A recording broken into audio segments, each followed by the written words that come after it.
Good morning out there, out there. I'm in here, out here. We are living in a Chihuly glass sculpture. Maybe some of you are as well, huh? Wow. Vivi and I walked. She's not too crazy of walking on ice, but she did real well. And it's beautiful with the trees all covered, and as long as you're not out of power, like a lot of people are, of course. So I'll just say we're in a remarkable place. Yes, sir. Chihuly would have been proud of this. Would be. Welcome, the sentimentalist. Hi, Mark. I know what poem today, and I know right where it is. Yeah, I do. Yep. Julie's giggling. Well, yeah, let's breathe in and look out the window at all the ice on every little twig and branch and piece of grass and sparkling, right, Viv? Sparkling? You're not so sure, huh? This is Viv. She's not lively. This is her nose, and it's not lively either.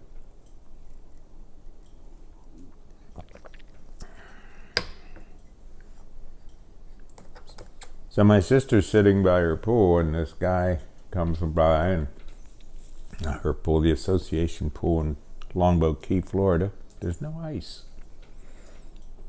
And this guy comes by, and he has a U of M or something, I think, shirt, and they chatted a little bit. And then she had to leave, and he stayed and talked to her husband some more, and then when she came back, she said, he said, wait a minute. I went back and I looked up. Your father was Buzz Riddle. And he's the guy that invented the amoeba defense. Everybody who plays basketball uses the amoeba defense now, in some form, some way or other. Keeping their eye on the ball as well as their player. So she was thrilled by that. It's been a long time. Long time. And last night she had a big thing at her church where it was a Scottish dinner. Ultiman, what makes me think I'm Scotch? And I have another Scottish joke, but no, I better not tell that one. It has to do with kilts. Yeah. And I don't know. I have something written down here. I don't know what. Hope College's basketball team won some big games this week. Do you know that the seniors on the women's team record for their 4 years is 100 wins but only 3 losses? 100 wins. Some coaches, their goal is to sometime during their career reach 100 wins.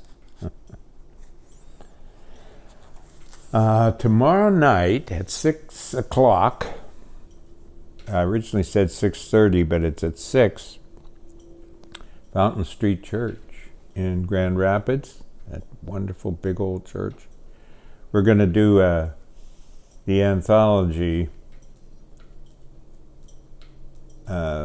for Ukraine, where so many of us put together poems and created an anthology. We're going to read from that. There's going to be some music. Should be a pleasant evening if we can not be iced out. Julie's looking this way. What do you think? Is it 6 or 7? Well, now they're saying 6. Really? Wow. Yeah. Okay. We'll make it because he has room for people who are a little bit late and people who are a lot a bit early or whatever he said. Yeah. The coach of the women's team at Hope was in one of my first classes. And his father was a coach, my father was a coach, and we used to talk about being coaches' kids. And one thing the subject kept coming up was all he wanted to be was a coach. I mean, this guy, no wonder he's, acclaimed as, one of the greatest of all time in coaching women's basketball, coaching basketball, period. And he used to say, all I want to be is a coach. And I would say, not me, not me. I don't want to deal with the boosters and the fans and the press and the whole shebang. But he said, I can handle that. And he has, just beautifully. Yeah. And his daughter's a senior on the team. She's a point guard, and it's just beautiful. I had told him early on, if she becomes a player, that don't make it harder on her than everybody else in order to prove you're not favoring her. Just, she's your daughter, and she's another player, same way as everybody. And he has, and they have a beautiful relationship. And these seniors love each other. Yeah, they really, really do. They hang out and go over to the coach's house and all that stuff. So Fountain Street, tomorrow, 6 o'clock, the reading. Fountain Street's where my dad's tying into coaches. His first All-American became the minister at the Fountain Street Church. I had neuropathy, and the best thing happened. I forgot to tell. So I go to yoga on Wednesday, and I toss my keys inside my shoes when I go out onto the yoga studio. A woman there got me yoga socks. They come over your ankle and keep you gripped on the mat. Anyway, I came home and I said, where are my keys? I touched my pocket, my keys weren't there. And Julie said, did you leave them in the car? And I said, no, well, she went and looked. No, they're not in the car. So I said, well, maybe I left them down in Satya. And she said, maybe I left them at the studio. And she looked at me like, you're really as dumb as I thought you were. They couldn't be at the studio. I couldn't get on. So we looked all through the house. We looked everywhere. Did I set them here? Did I set them there? Did I set them in place I never set them before? Took off my shoes, and out fell the keys. When you have neuropathy in your feet, you don't feel anything. So I have key implants or impressions in the bottom of my feet. That's pretty important for you to know. Left the keys, as probably you have, lots of places, but hadn't done that. We watched a couple episodes of Hop Along Cassidy that this dear classmate of mine, Bill Harper, sent. 52 episodes of Hop Along. It's great. Bill Boyd is Hop Along Cassidy. And he talks, and his partner, Lucky, if he's lucky, says maybe 1, 2, 3 words in every episode. Sure, Hoppy.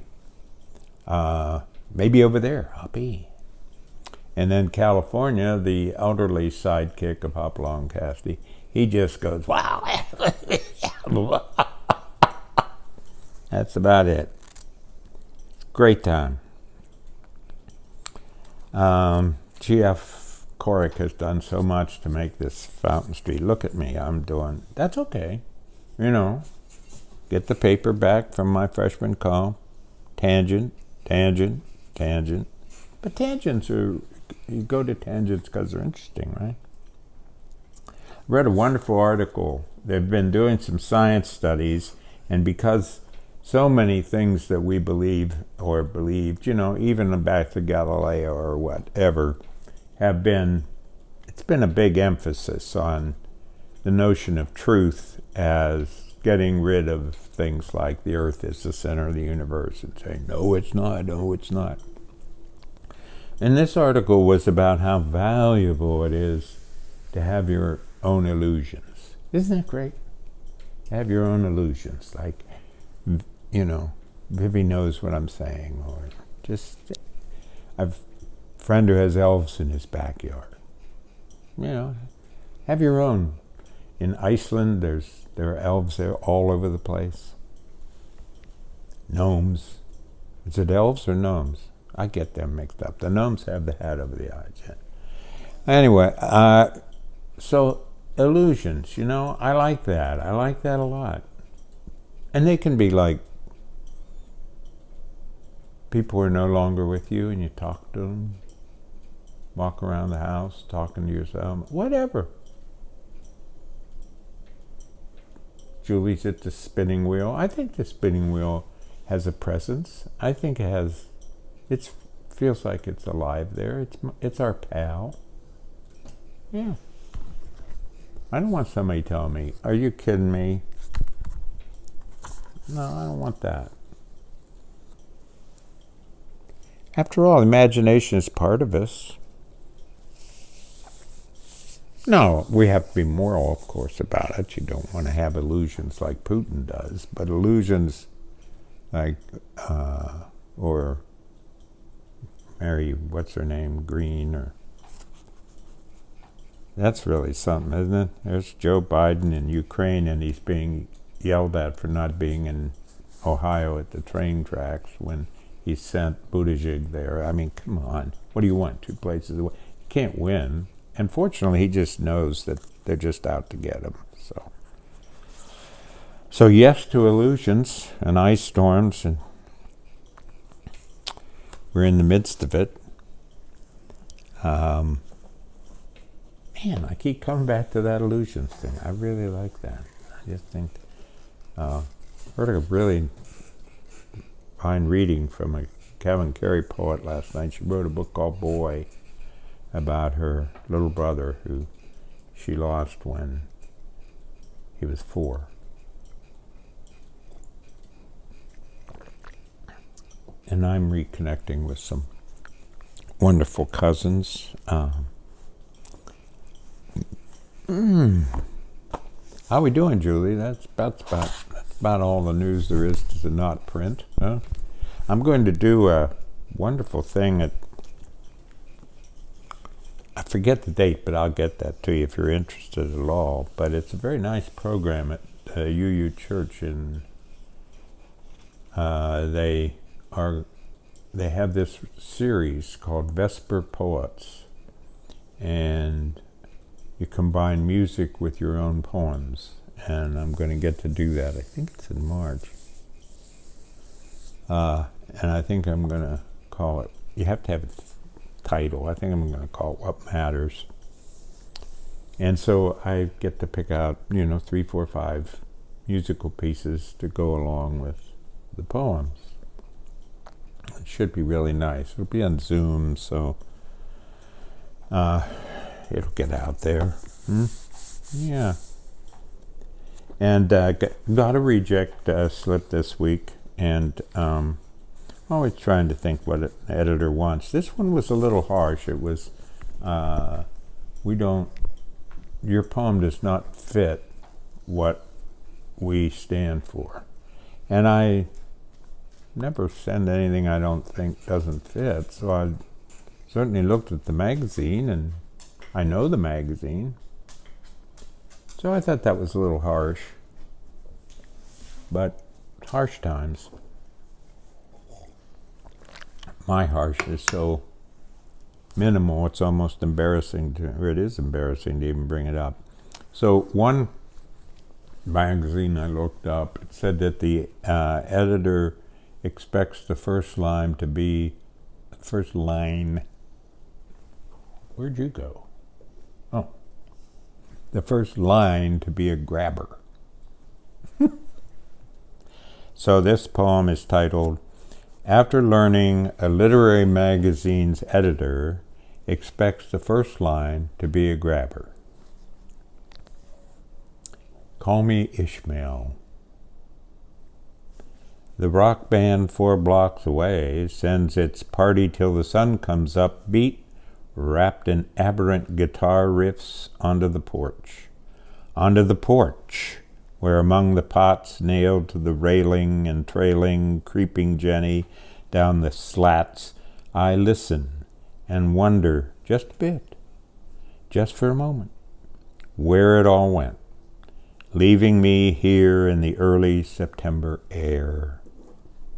The book I'm reading has no main character.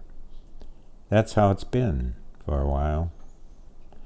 Mostly we do our work, look back for a second, recall when we believed we'd gotten a good job. Look forward, knowing after 30 years we didn't. What did we know? What do we know now? I know the band is rockin', and that those there are likely dancing, likely having a third or fourth drink. Absolutely sure they're having a really good time. Now you take care. Be kind. Try to be cheerful. Thanks.